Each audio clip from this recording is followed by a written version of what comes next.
चलिए शुरू करते हैं। जो हम देखते हैं और जो हम जानते हैं उससे जो हम देखते हैं, तो जिस तरह से हमारा मन काम करता है, निश्चित रूप से ये हमारे अस्तित्व का एक सूक्ष्म पहलू है। स्थूल पहलू शरीर है, लेकिन मन के पास विचार और योजनाएं होती हैं, और कल्पना और विचार, भावनाएं,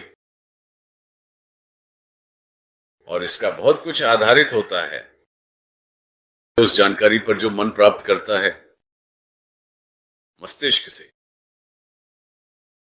मस्तिष्क जानकारी की व्याख्या नहीं करता, यह केवल जानकारी की रिपोर्ट करता है और अर्थ मन द्वारा दिया जाता है। आप एक फूल देखते हैं, लेकिन आपकी आंखें नहीं जानती कि यह एक फूल है, और आपका मस्तिष्क नहीं जानता कि यह एक फूल है।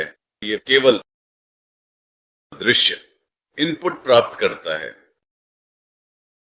और रंग और आकार की एक तस्वीर बनाता है। फिर ये रिपोर्ट करता है मन को कि मैं आकार और रंग और ये दूरी और सब कुछ देख रहा हूं। और मन कहता है, आह, यह एक लाल गुलाब है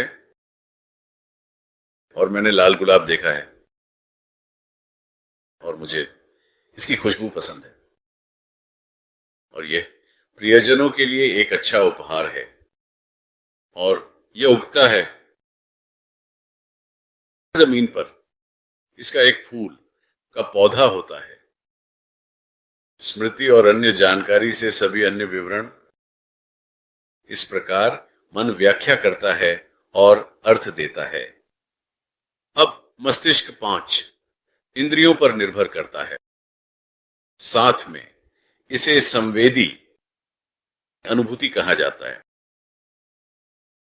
तो सबसे महत्वपूर्ण शायद आंखें हैं, और विश्वास करें या नहीं, हम में से प्रत्येक किसी न किसी हद तक रंग अंधता रखते हैं। कुछ लोग कुछ रंगों को बेहतर देखते हैं और कुछ नहीं। कुछ लोग कुछ अन्य रंगों को बेहतर देखते हैं। तो हम एक रंगीन की छवि बनाते हैं हमारे चारों ओर की दुनिया की। केवल मनुष्य ही नहीं, बल्कि जानवर भी ऐसा ही करते हैं। प्रत्येक पशु प्रजाति अन्य सभी प्रजातियों से अलग रंग संयोजन देखती है, जिसमें मनुष्य भी शामिल है। तो सभी पक्षी और जानवर और मछलियां और लोग और बच्चे और वयस्क, हम सभी पक्षी को अलग तरीके से देखते हैं। हम में से प्रत्येक के पास अपना खुद का पक्षी है। तो सवाल यह है कि क्या हम व्यक्तिगत रूप से इतने सारे वास्तविक संसार देखते हैं, या एक ही विश्व वास्तविकता है, और हम इसके विभिन्न पहलुओं को देखते हैं, इसके विभिन्न चित्रों को देखते हैं, जो हमारी इंद्रियों की गुणवत्ता पर आधारित होते हैं, इसकी व्याख्या की शुद्धता पर आधारित होते हैं, और मन द्वारा दी गई मूल्य पर आधारित होते हैं, जो अक्सर पक्षपाती होता है। किससे पक्षपाती? धारणाओं, परिभाषाओं, वाची विश्वास प्रणाली, पसंद और नापसंद, जो इसे अच्छा और बुरा मानता है, से पक्षपाती। यह सब मन के बारे में है। तो मन एक रंग देता है, ये कुछ चीजों से बचता है, ये कुछ चीजों की ओर आकर्षित होता है, और यह दुनिया क्या है इसकी पूरी समझ नहीं प्राप्त कर पाता। और इंद्रिय धारणा दुनिया और हमारी दुनिया की समझ के बीच एक कमजोर कड़ी है।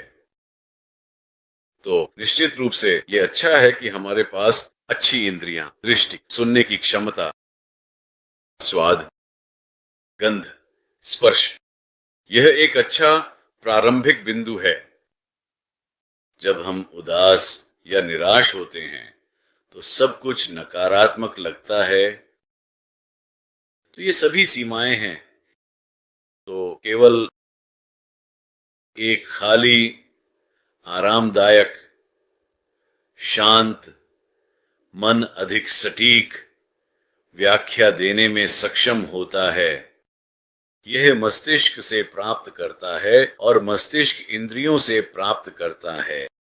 तो एक चक्र है, एक परत है, कई परतें हैं जिनके माध्यम से हम जानकारी को जानते हैं, प्रक्रिया करते हैं और व्याख्या करते हैं। तो ये एक तरह से पूरी कहानी है। जब हम आरामदायक होते हैं और हमारा मन नहीं होता भरा हुआ, ये खाली होता है, तब हमें दुनिया का बेहतर एहसास होता है। फिर भी हम केवल बाहरी दुनिया को ही देखते हैं। हर वस्तु का एक आंतरिक अस्तित्व होता है। हम केवल पेड़ों का आकार देखते हैं, हम नहीं देखते पेड़ों की जड़ें, पेड़ कैसे बढ़ते हैं और पेड़ों की देखभाल कैसे होती है, शाखाओं में परमाणु कैसे व्यवस्थित होते हैं। वे एक दूसरे से थोड़े दूर होते हैं, इसीलिए लकड़ी हल्की होती है और धातु भारी होती है। इसीलिए लकड़ी की दीवार के पीछे आप इस तरफ से आवाज को थोड़ा बेहतर सुन सकते हैं, क्योंकि धातु में परमाणु अधिक सघन होते हैं और जो कंपन आप सुनते हैं धीमा हो जाता है या अवरुद्ध हो जाता है आंशिक रूप से। तो बहुत सारी सीमाएं हैं और हमें एक स्पष्ट, शांत, आरामदायक मन की आवश्यकता है ताकि चीजों को थोड़ा बेहतर समझ सके और पक्षपाती या निर्णयात्मक न हो, या पूर्व शर्तें या दुनिया को जानने में पूर्व धारणाएं और परिभाषाएं न हो। आपको इससे मुक्त होना चाहिए।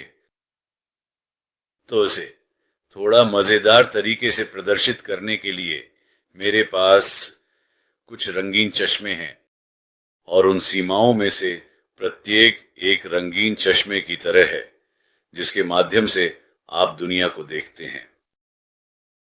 तो मैं एक ऐसी दुनिया देख रहा हूं जो थोड़ी सी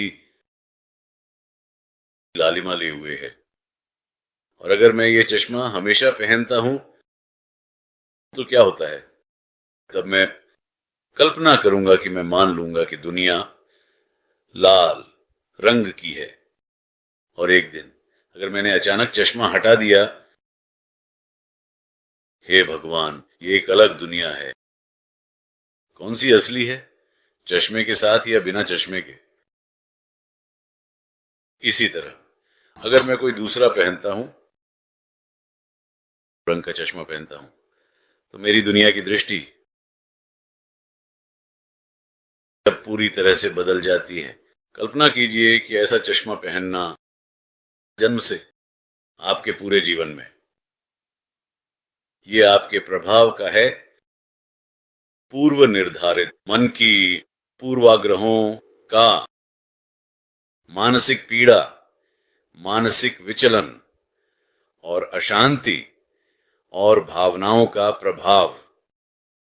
तो जितना आप इन सीमाओं से खुद को मुक्त कर सकते हैं, आपके पास दुनिया को जैसा है वैसा जानने का बेहतर मौका है, या कम से कम जैसा है उसके करीब की तुलना में चश्मा पहनकर और दुनिया को देखना, या एक अधिक सीमित दुनिया को रंगीन चश्मे के माध्यम से। दुर्भाग्यवश यह पूर्व निर्धारण शायद हम में से अधिकांश पर लागू होता है, और यही कारण है बिना चश्मे के, बिना पूर्व निर्धारण के आप दुनिया को जानते हैं एक अधिक वास्तविक अर्थ में, एक वास्तविक दुनिया बजाय उस दुनिया के जिसे आपने बनाया है। तो व्यक्तिगत दुनियाओं को बनाने के बजाय चलिए वास्तविक दुनिया में, जीते हैं और उसे जानते हैं और सामंजस्य में रहते हैं। सुनने के लिए धन्यवाद। मुझे पता है कि ये थोड़ा सूक्ष्म था, इस विषय पर चर्चा, वास्तविकता बनाम धारणा, लेकिन मुझे लगता है कि अगर बच्चे भी इस समझ का एक अंश प्राप्त कर लें और इसके साथ धीरे धीरे बढ़ें तो वे जिएंगे और बनाएंगे, एक बेहतर दुनिया में जिएंगे और बनाएंगे। और यही बुद्धिमान बच्चों को पालने का उद्देश्य है। सुनने और देखने के लिए धन्यवाद, और हम जल्द ही वापस आएंगे।